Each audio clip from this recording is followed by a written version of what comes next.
Hello दोस्तों, नमस्कार। स्वागत है आप लोगों का हमारे यूट्यूब चैनल एजुकेशन क्रैकर्स में। और आज हम अपने विज्ञान की सुपर 30 सीरीज का भाग नंबर 7 लेकर आए हैं, जिसमें विज्ञान के 30 अति महत्वपूर्ण प्रश्नों का समायोजन हमने किया है। तो आइए चलते हैं अपने प्रश्नों की ओर। प्रश्न नंबर 1, चमगादड़ अंधेरे में उड़ सकती है क्योंकि? ऑप्शन ए, अंधेरे में उसे साफ दिखाई देता है। ऑप्शन बी, उसकी आँख का प्यूपिल बहुत बड़ा होता है। ऑप्शन सी, वे अति तीव्र ध्वनि तरंगे पैदा करती हैं जो उसका नियंत्रण करती है। या फिर ऑप्शन डी, कोई भी चिड़िया ऐसा कर सकती है। क्वेश्चन नंबर 1 का राइट आंसर है ऑप्शन नंबर सी, वे अति तीव्र ध्वनि तरंगे पैदा करती हैं जो उसका नियंत्रण करती है। क्वेश्चन नंबर 2, वायु में ध्वनि की चाल 332 मीटर प्रति सेकंड होती है। यदि दाब बढ़ाकर 2 गुना कर दिया जाए तो ध्वनि की चाल पर क्या प्रभाव पड़ेगा? ये ध्वनि की चाल क्या होगी? ऑप्शन ए 664 मीटर प्रति सेकंड। ऑप्शन बी 332 मीटर प्रति सेकंड। ऑप्शन सी 166 मीटर प्रति सेकंड। या फिर ऑप्शन डी 100 मीटर प्रति सेकंड। क्वेश्चन नंबर 2 का राइट आंसर है ऑप्शन नंबर बी 332 मीटर प्रति सेकंड। अर्थात हम कह सकते हैं कि दाब बढ़ाने से वायु में ध्वनि की चाल पर कोई प्रभाव नहीं पड़ेगा। वह पहले भी 332 मीटर प्रति सेकंड थी और बाद में भी 332 मीटर प्रति सेकंड ही रहेगी। क्वेश्चन नंबर 3, निम्नलिखित में से किस में ध्वनि सबसे तेज यात्रा करती है? ऑप्शन ए स्टील में। ऑप्शन बी वायु में। ऑप्शन सी निर्वात में। या फिर ऑप्शन डी जल में। क्वेश्चन नंबर 3 का राइट आंसर है ऑप्शन नंबर सी स्टील में। क्वेश्चन नंबर 4, बादलों की बिजली की चमक के काफ़ी समय बाद बादलों की गर्जन सुनाई देती है। इसका क्या कारण है? ऑप्शन ए, बादल ध्वनि तरंगों को रोक देते हैं। ऑप्शन बी, गर्जन बाद में उत्पन्न होती है। ऑप्शन सी, प्रकाश निर्वात में चल सकता है परंतु ध्वनि नहीं। ऑप्शन डी, प्रकाश की चाल ध्वनि की चाल से बहुत अधिक है। तो क्वेश्चन नंबर 4 का राइट आंसर है ऑप्शन नंबर डी, प्रकाश की चाल ध्वनि की चाल से बहुत अधिक है, क्योंकि ध्वनि की चाल होती है 332 मीटर प्रति सेकंड, जबकि प्रकाश की चाल होती है 3 गुना 10 की पावर 8 मीटर प्रति सेकंड। तो हम यहाँ देख सकते हैं कि प्रकाश की जो चाल है वो ध्वनि की चाल से बहुत अधिक है। इसलिए जब आकाश में बिजली कड़कती है तो प्रकाश की चाल तेज होने की वजह से प्रकाश पृथ्वी पर पहले आ जाता है, जबकि ध्वनि की चाल कम होने की वजह से ध्वनि बाद में आ पाती है। क्वेश्चन नंबर 5, वायु में ध्वनि का वेग लगभग कितना होता है?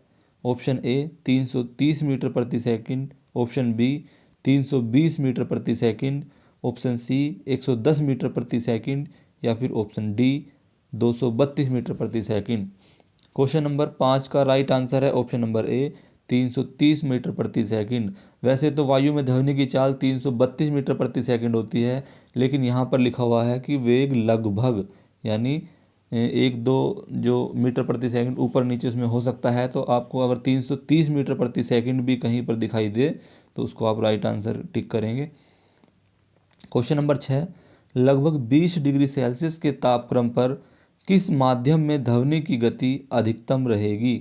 ऑप्शन ए हवा। Option B granite. Option C पानी। या फिर ऑप्शन डी लोहा। क्वेश्चन नंबर 6 का राइट आंसर है ऑप्शन नंबर डी लोहा। क्वेश्चन नंबर 7, निम्न में से कौन सा एक कथन सही नहीं है? ऑप्शन ए, तापमान के बढ़ने पर वायु में ध्वनि का वेग बढ़ता है।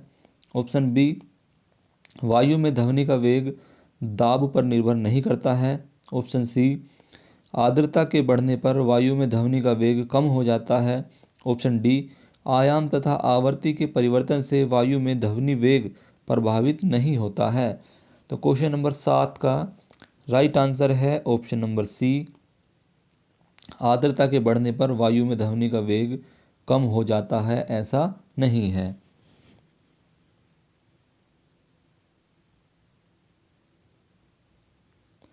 क्वेश्चन नंबर 8, वायु में ध्वनि का वेग ऑप्शन ए तापमान के बढ़ने से घटता है। ऑप्शन बी तापमान के घटने से बढ़ता है। ऑप्शन सी तापमान पर आश्रित नहीं रहता है। या फिर ऑप्शन डी तापमान के घटने से घटता है। क्वेश्चन नंबर 8 का राइट आंसर है ऑप्शन नंबर डी, तापमान के घटने से वायु में ध्वनि का वेग घट जाता है। क्वेश्चन नंबर 9, प्राध्वनिक विमान उड़ते हैं। ऑप्शन ए ध्वनि की चाल से, ऑप्शन बी ध्वनि की चाल की कम चाल से, ऑप्शन सी ध्वनि की चाल की अधिक चाल से, या फिर ऑप्शन डी प्रकाश की चाल से। क्वेश्चन नंबर 9 का राइट आंसर है ऑप्शन नंबर सी, ध्वनि की चाल की अधिक चाल से जो प्राध्वनिक विमान होते हैं वे उड़ते हैं। क्वेश्चन नंबर 10, मैक संख्या का प्रयोग निम्नलिखित में से किसके वेग की गणना में किया जाता है। ऑप्शन ए ध्वनि के, ऑप्शन बी जलयान की, ऑप्शन सी वायुयान के, या फिर ऑप्शन डी अंतरिक्षयान के। क्वेश्चन नंबर 10 का राइट आंसर है ऑप्शन नंबर सी वायुयान के। क्वेश्चन नंबर 11, साधारण बातचीत करते समय ध्वनि की तीव्रता कितनी होती है। ऑप्शन ए 20 से 30 डेसिबल, ऑप्शन बी 30 से 40 डेसिबल, ऑप्शन सी 50 से 60 डेसिबल, या फिर ऑप्शन डी 90 से 100 डेसिबल। क्वेश्चन नंबर 11 का राइट आंसर है ऑप्शन नंबर बी 30 से 40 डेसिबल। क्वेश्चन नंबर 12, ध्वनि की वह विशेषता क्या कहलाती है जिसके द्वारा हम मादा ध्वनि व नर ध्वनि में अंतर कर पाते हैं। ऑप्शन ए तारत्व, ऑप्शन बी प्रावस्था, ऑप्शन सी गुणता, या फिर ऑप्शन डी प्रबलता। क्वेश्चन 12 का राइट आंसर है ऑप्शन नंबर ए तारत्व। क्वेश्चन नंबर 13, स्त्रियों की आवाज़ पुरुषों की अपेक्षा पतली होती है क्योंकि स्त्रियों की आवाज़, ऑप्शन दिए गए हैं, की आवृत्ति अधिक होती है, ऑप्शन बी की तरंग दैर्ध्य अधिक होती है, ऑप्शन सी का आयाम अधिक होता है, या फिर ऑप्शन डी का वेग अधिक होता है। क्वेश्चन नंबर 13 का राइट आंसर है ऑप्शन नंबर ए की आवृत्ति अधिक होती है, क्योंकि जिस आवाज़ की आवृत्ति जितनी अधिक होगी वह आवाज़ उतनी ही अधिक पतली होगी, वह सुरीली होगी। क्वेश्चन नंबर 14, यदि सितार और बांसुरी पर एक ही स्वर बजाया जाए तो उनमें उत्पन्न ध्वनि का भेद निम्नलिखित में से किसके अंतर के कारण किया जा सकता है। ऑप्शन ए है तारत्व, प्रबलता और गुणता, ऑप्शन बी है केवल तारत्व और प्रबलता, ऑप्शन सी केवल ध्वनि प्रबलता, या फिर ऑप्शन डी केवल ध्वनि गुणता। क्वेश्चन नंबर 14 का राइट आंसर है ऑप्शन नंबर डी, केवल ध्वनि गुणता के आधार पर ही हम सितार और बांसुरी पर एक ही स्वर बजाने पर भी उसकी आवाज़ में बदलाव को या चेंज को हम पहचान सकते हैं। हम बता सकते हैं कि बांसुरी की और जो सितार होता है उसकी ध्वनि कौन कौन सी है। क्वेश्चन नंबर 15, निम्नलिखित में से कौन सा एक वायु में ध्वनि तरंगों द्वारा उत्पादित नहीं होता है।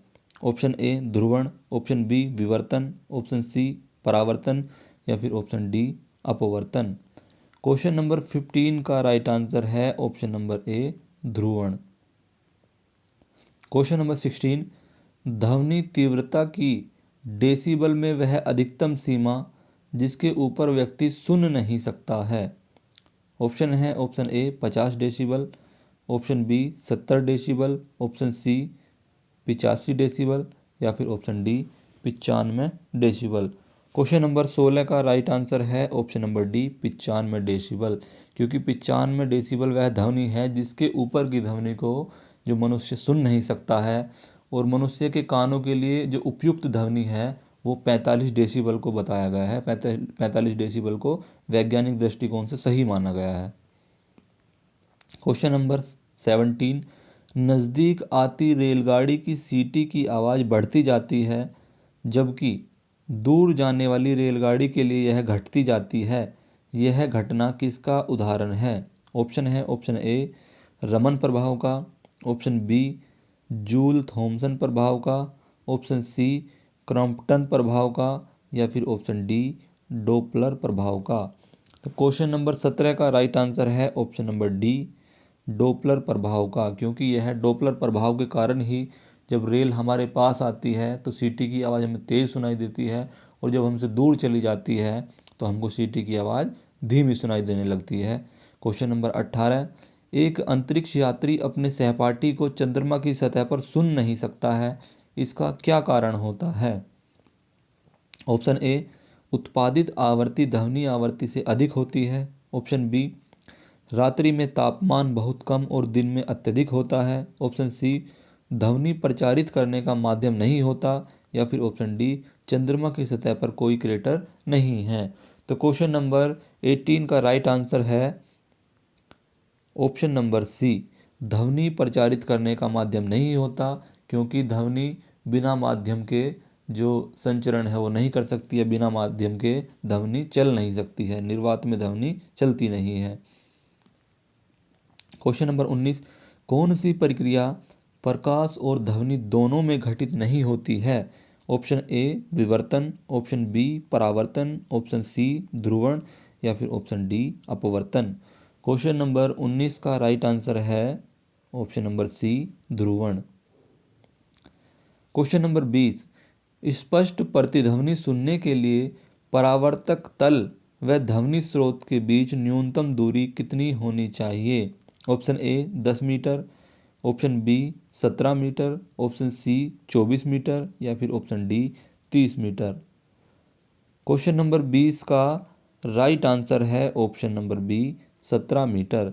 यानी हमको प्रतिध्वनि सुनने के लिए जो परावर्तक सतह है वह जो ध्वनि स्रोत है, या हम कह सकते हैं जहाँ से ध्वनि उत्पन्न होती है वहाँ से परावर्तक सतह के बीच की दूरी 17 मीटर होनी अनिवार्य है, तभी हम प्रतिध्वनि सुन सकते हैं, अन्यथा नहीं सुन सकते हैं। क्वेश्चन नंबर 21, राडार की कार्य प्रणाली निम्न में किस सिद्धांत पर आधारित होती है? ऑप्शन ए, रेडियो तरंगों का अपवर्तन। ऑप्शन बी, रेडियो तरंगों का परावर्तन। ऑप्शन सी, डोपलर प्रभाव। या फिर ऑप्शन डी, रमन प्रभाव। क्वेश्चन नंबर 21 का राइट आंसर है ऑप्शन नंबर बी, रेडियो तरंगों का परावर्तन। क्वेश्चन नंबर 22, किसी प्रतिध्वनि को सुनने के लिए मूल आवाज़ और प्रतिध्वनि के बीच का समय अंतराल क्या होना चाहिए? ऑप्शन ए, 1/10 सेकंड के बराबर। ऑप्शन बी, 1/10 सेकंड से कम। ऑप्शन सी, 1/10 सेकंड से अधिक। या फिर ऑप्शन डी, इनमें से कोई नहीं। क्वेश्चन नंबर 22 का राइट आंसर है ऑप्शन नंबर सी, 1/10 सेकंड से अधिक। क्वेश्चन नंबर 23, अच्छे ऑडिटोरियम की दीवारें, छत व फर्श किसी रेशेदार पदार्थ, कालीन, ग्लास फाइबर आदि से ढके रहते हैं, इसका क्या उद्देश्य होता है? ऑप्शन दिए गए हैं। ऑप्शन ए, ऑडिटोरियम की सुंदरता बढ़ाना। ऑप्शन बी, निर्माण की लागत को कम करना। ऑप्शन सी, ऑडिटोरियम में आग से सुरक्षा करना। या फिर ऑप्शन डी, ध्वनि का अवशोषण करके प्रतिध्वनि को रोकना। तो क्वेश्चन नंबर 23 का राइट आंसर है ऑप्शन नंबर डी, ध्वनि का अवशोषण करके प्रतिध्वनि को रोकना। कहीं भी ऑडिटोरियम या सिनेमा हॉल में जो दीवार होती है उन पर कालीन लगा दी जाती है, ताकि जो साउंड इफ़ेक्ट है वो परावर्तित ना हो, या हम कह सकते हैं कि जैसे सिनेमा से ध्वनि आती है वो दीवारों से टकराकर वापस ना जाए, जिससे प्रतिध्वनि उत्पन्न ना हो और जो साउंड की क्वालिटी है उसको अच्छा किया जा सके।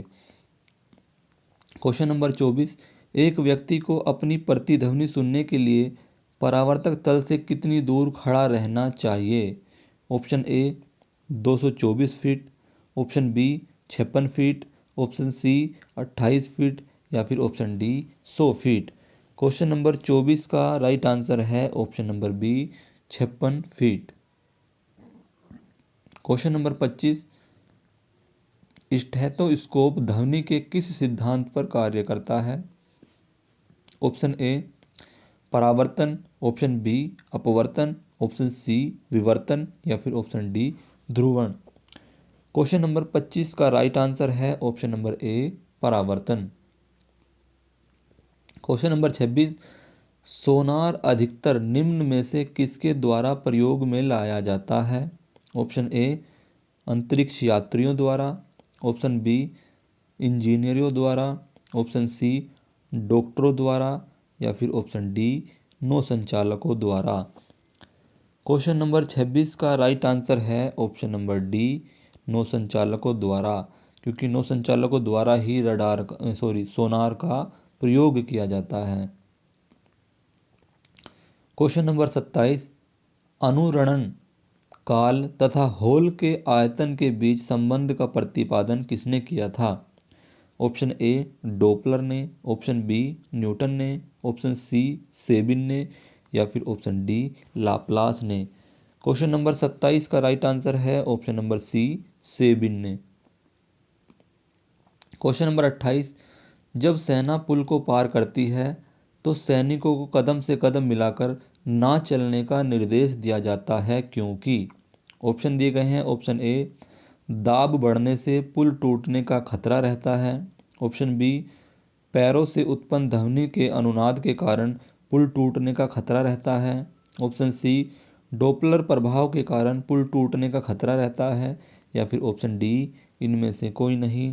तो आपके क्वेश्चन नंबर 28 का राइट आंसर है ऑप्शन नंबर बी पैरों से उत्पन्न ध्वनि के अनुनाद के कारण पुल टूटने का खतरा रहता है, क्योंकि जैसे सैनिक पुल पर कदम ताल बनाकर चलते हैं तो उसकी वाइब्रेशन उनके पैरों की जो पैर जो उनके पुल पर लगते हैं वो उससे इतना कंपन बढ़ जाता है कि जो पुल के अणु हैं वो इतना अधिक कंपन करने लगते हैं कि वो पुल को तोड़कर बाहर आने के प्रयास करते हैं, जिसके कारण पुल टूटने का अधिक खतरा बन जाता है। इसलिए पुल पर चलते हुए सैनिकों को आदेश दिया जाता है कि उनको कदम ताल बनाकर नहीं चलना है, अर्थात हम कह सकते हैं सभी को एक साथ पैर एक ही समय पर पुल पर नहीं मारना है।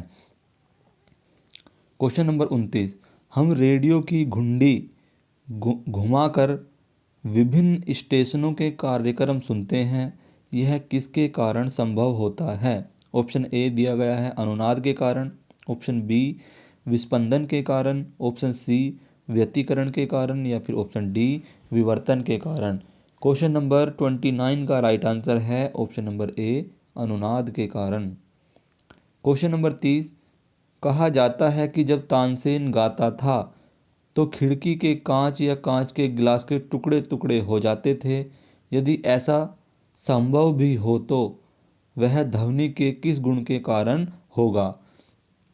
ऑप्शन दिए गए हैं। ऑप्शन ए परावर्तन, ऑप्शन बी अपवर्तन, ऑप्शन सी अनुनाद या फिर ऑप्शन डी व्यतिकरण।